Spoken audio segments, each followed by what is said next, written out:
আজ ষষ্ঠী। শুরু হলো সনাতন ধর্মাবলম্বীদের সবচেয়ে বড় ধর্মীয় উৎসব শারদীয় দুর্গাপূজা। প্রতিটি পূজা মণ্ডপে আজ ভরে উঠেছে ভক্তদের উপস্থিতিতে। চারপাশে বিরাজ করছে এক উৎসবের আবহ। রাজৈর উপজেলার খালিয়া মন্দির থেকে শুরু করে কদমবাড়ি পর্যন্ত যেদিকে চোখ যায় শুধু পূজার সাজসজ্জা আর আনন্দ উল্লাস। মণ্ডপে মণ্ডপে ডাকের শব্দ, ভক্তদের সমাগম আর পুজোর আমেজ যেন চারপাশটাকে আলোকিত করে তুলছে। খালিয়া মন্দিরে ঢুকতেই দেখা গেল ভক্তদের ভিড়। শিশু থেকে বৃদ্ধ সবাই মেতে উঠেছে আনন্দে।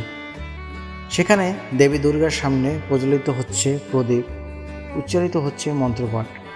ভক্তরা নতশিরে প্রার্থনা করছে শান্তি, সমৃদ্ধি আর মঙ্গল কামনায়। এরপর যাত্রা কদমবাড়ির পূজা মণ্ডপে। এখানেও একই দৃশ্য, আলোয় সেজে উঠেছে প্রতিটি কোণ। পূজারী ও ভক্তদের ভিড়ে জমে উঠেছে প্রতিমার সামনে। সেখানে কয়েক মুহূর্ত ভিডিওতেই বোঝা যায় পূজার আনন্দ ছড়িয়ে পড়েছে সর্বত্র। শুধু খালিয়া বা কদমবাড়ি নয়, টেকেরহাট মহাজনপট্টি ও পূজা মণ্ডপে ছিল এক আলাদা পরিবেশ। এখানে ঢাকের তালে তালে ভক্তদের নাচ, উল্লাস আর হাসি মুখে প্রতিফলিত হচ্ছে উৎসবের প্রাণ চাঞ্চল্য।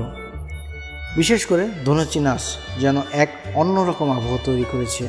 আর এই নাচটি আমরা দেখেছি গোপালগঞ্জ জেলার মুকসুদপুর উপজেলায়। ধূপকাঠির ধোঁয়া আর ঢাকের তাল মিলিয়ে ভক্তদের সেই নৃত্য উৎসবকে করেছে আরও জীবন্ত। এভাবেই একে একে রাজৈরের বিভিন্ন পূজা মণ্ডপ ঘুরে দেখা যায় মণ্ডপে মণ্ডপে ভক্তদের আনন্দ, ঢাক ঢোলের বাজনা আর প্রতিমার সামনে নতশিরে প্রার্থনা। দর্শনার্থীদের পথচারণায় মুখরিত হয়ে উঠেছে প্রতিটি পথ। সবশেষে এসে দেখা মিলল টেকেরহাট আবাসিক এলাকার দুর্গা মণ্ডপে। এখানেও একই আনন্দ, একই সাজসজ্জা, তবে এখানে তুলনামূলকভাবে অনেকটা বেশি।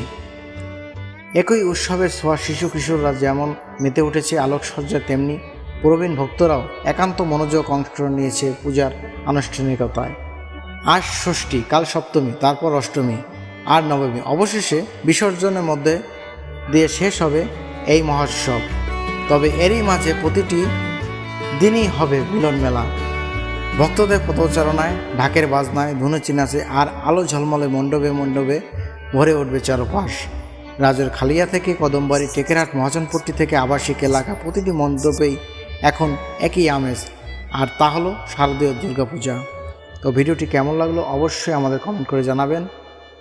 দেখা হবে অন্য কোনো ভিডিওতে, অন্য কোনো জায়গায়। সেই পর্যন্ত সবাই ভালো থাকবেন, সুস্থ থাকবেন। আর যারা এখনও আমার আইডিটি ফলো করে